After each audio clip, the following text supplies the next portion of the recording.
को जय हिंद जय भारत। मैं अक्षय सिंह का फिर से स्वागत करता हूं आप सभी का। और जैसा कि आप सभी को पता है कि इंडियन आर्मी की भर्ती आ चुकी है, उस भर्ती में आज हम बताएंगे कि क्या क्या डॉक्यूमेंट्स लगते हैं।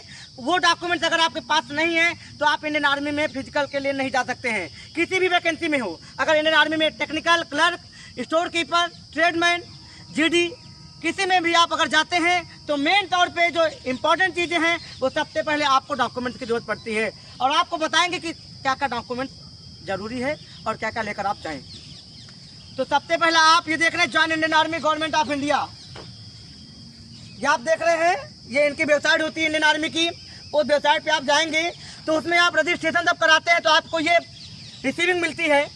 और ये रिसीविंग के तहत ही आपको जब फिजिकल टेस्ट होता है, फिजिकल डेट आती है, तो इसी के अकॉर्डिंग आपको दूसरा लेटर मिलता है। यह है आपका admit card for physical test Indian army, इसी को पीएसटी बोला जाता है। जब फिजिकल टेस्ट में आप जाएंगे दोस्तों तो आप सभी को इंडियन आर्मी की इस कागज़ को आपको लेके जाना है, वरना आप किसी भी सेंटर में भर्ती देखने के लिए जाते हैं, अगर आपके पास ये नहीं है तो आपको डिस्क्वालीफाई कर दिया जाएगा, चाहे आपके पिताजी हो उस आर्मी सेंटर में क्यों ना हो, लेकिन आपको वहाँ पे कोई मान्यता नहीं दी जाएगी। नेक्स्ट डॉक्यूमेंट आपका आता है हाई स्कूल। जो शुरुआत है कि हाई स्कूल, अगर आप ट्रेडमैन की भर्ती देखते हैं तो ट्रेडमैन तो कक्षा 8 से भी मांगता है, लेकिन जीडी के लिए हाई स्कूल कंपलसरी है। हाई स्कूल में आपको एक चीज़ देखना है कि जब आप आधार कार्ड लगाएंगे तो आपका नाम, पिता का नाम, और दूसरी चीज़ आपके नाम की जो इंग्लिश है, और तीसरी चीज़ आपका डीओबी। जो आधार कार्ड में है वही हाई स्कूल में होनी चाहिए, जो हाई स्कूल में है वही आपका आधार कार्ड में होनी चाहिए। सभी को समझ में आ रहा है? yes, sir। क्योंकि यही चीजें आपके लिए जरूरी है, इसके बिना आप फॉर्म को सबमिट नहीं कर पाएंगे। अगर आप टेक्निकल या क्लर्क की तैयारी कर रहे हैं, जैसा कि टेक्निकल में आप जाना चाहते हैं तो पीसीएम होना चाहिए, क्लर्क में जाना चाहते हैं तो पीसीएम होना चाहिए, और अगर आप नर्सिंग असिस्टेंट में जाना चाहते हैं तो पीसीबी, फिजिक्स, केमिस्ट्री और बायोलॉजी होनी चाहिए। तो उसके लिए भी इंटर की मार्कशीट। इसमें आपको एक चीज़ देखना, बहुत सारे बच्चे, कई बार हमारे पास भी ऐसे इन्फॉर्मेशन है कि जब वेरिफिकेशन हुआ है तो नाम में उनकी गलती हुई है, इंटर हाई स्कूल में अलग अलग, तो एफिडेविट लगवाने में भी दिक्कत होती है। तो आपको इंटर की मार्कशीट में भी देखना है कि जो रोल नंबर है और आपका जो हाई स्कूल में मार्कशीट में नाम दिया है वो सेम होना चाहिए, क्योंकि स्पेलिंग अगर मिस्टेक होगी तो वहाँ पर भी आपको डिस्क्वालीफाई कर दिया जाएगा। तो सबसे पहले आप लोग अपने डॉक्यूमेंट की जानकारी ले लेंगे, और सभी लोग जब फॉर्म भरने जाएंगे तो डॉक्यूमेंट एक बार चेक करके जाएंगे। सभी को बताएं? ठीक है। उसके बाद आपका आता है आय प्रमाण पत्र। आय प्रमाण पत्र सेना क्यों मांगती है ये किसी को पता है? इससे यह पता लगता है कि आपके पिताश्री क्या करते हैं और आपकी इनकम कितनी है, महीने की, सालाना की, जो एनुअल इनकम होती है। क्योंकि स्टूडेंट है, आप सभी अगर आर्मी की तैयारी कर रहे हैं तो जाहिर सी बात है कोई बच्चा भी कमाई नहीं कर रहा है, तो ये आय प्रमाण पत्र आपका सबसे जरूरी होता है। फिर आता है आपका सामान्य निवास प्रमाण पत्र, और निवास प्रमाण पत्र बहुत जरूरी है। अब स्टेट गवर्नमेंट का निवास प्रमाण पत्र आपका नहीं चलेगा, अब सेंट्रल गवर्नमेंट का चलेगा। तो ये चीज़ें भी आपको ध्यान में रखनी होगी। अगर आर्मी की तैयारी कर रहे हैं तो अगर जिसके पास टाइम है वो सेंट्रल का बनवा ले, फिलअप तो कर लेंगे लेकिन वहाँ पे सेंट्रल के डॉक्यूमेंट्स आपको बाहर कर दिया जाएगा। इसलिए अभी आपको ये जानकारी दे रहा हूँ कि स्टेट गवर्नमेंट का जो निवास होता है वो एलिजिबल नहीं है, लेकिन आपके पास निवास का होना बहुत ही ज़्यादा कंपलसरी है। ठीक है सर। उसके बाद आपका आता है जाति प्रमाण पत्र। जैसा कि आपको पता है कि आर्मी में जाति का कोई महत्व नहीं है, चाहे एससी हो, चाहे एसटी हो, चाहे जनरल हो, हाइट एक साथ आपको करनी है। ये सभी को पता है? सभी को पता है ना? Yes sir. एससी एसटी को भी हाइट में कोई बात छूट नहीं मिलती है। Yes sir. लेकिन अगर जो असम, नागालैंड है तो उनको संविधान संशोधन में उस प्रकार से छूट दी गई है। तो आपको जब आप जाति प्रमाण पत्र लेके जाएंगे सेना में तो ये जाति प्रमाण पत्र आपके पास होने चाहिए, और वो भी अब सेंट्रल के होने चाहिए। राज्य सरकार का महत्व को उन लोगों ने भी खत्म कर दिया है। तो सभी लोग एग्री है? समझ में आ रहे हैं? Yes sir.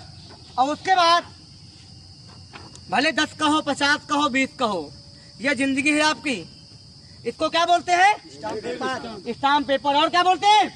एफिडेविट। एफिडेविट आपका बहुत जरूरी है। कोर्ट मैरिज करेंगे तब भी एफिडेविट लगेगा, लव मैरिज करेंगे तब भी लगेगा, नौकरी ज्वाइन करेंगे तब भी लगेगा, और सिलेक्शन जब छोड़ के आएंगे, जब आप रिटायरमेंट होते तब भी एफिडेविट आपका जरूरी है। तो एफिडेविट इंडियन आर्मी की सिलेक्शन प्रोसेस में बहुत ही महत्वपूर्ण भूमिका निभाता है। तो आप सभी के रिक्वेस्ट करते हैं कि वीडियो में बने रहें और पूरा वीडियो देखें, क्योंकि ये नोटिफिकेशन सब लोग अलग अलग तरीके से बता रहे होंगे, लेकिन जो चीज़ें यहाँ पे बताई गई हैं वो सबसे अलग चीज़ें दी गई हैं। बहुत सारे लोग ऐसा भी बताएंगे कि स्टेट का निवास आप लगा सकते हैं, स्टेट की जाति लगा सकते हैं, लेकिन ऐसा नहीं है। स्टेट गवर्नमेंट का निवास लगेगा और एफिडेविट आपका ओरिजिनल लगना चाहिए। अगर आपके पास ओरिजिनल है तभी आप सेना के लिए एलिजिबल हैं। तो सभी लोग सेना के लिए तैयार हैं? अग्निवीर बनेंगे? अग्निवीर बनेंगे? जय हिंद, जय भारत। उसके बाद एक और चीज बनता है आपका करेक्टर। करेक्टर किसी का ढीला तो नहीं है? नहीं सर। ठीक ठाक है? Yes sir.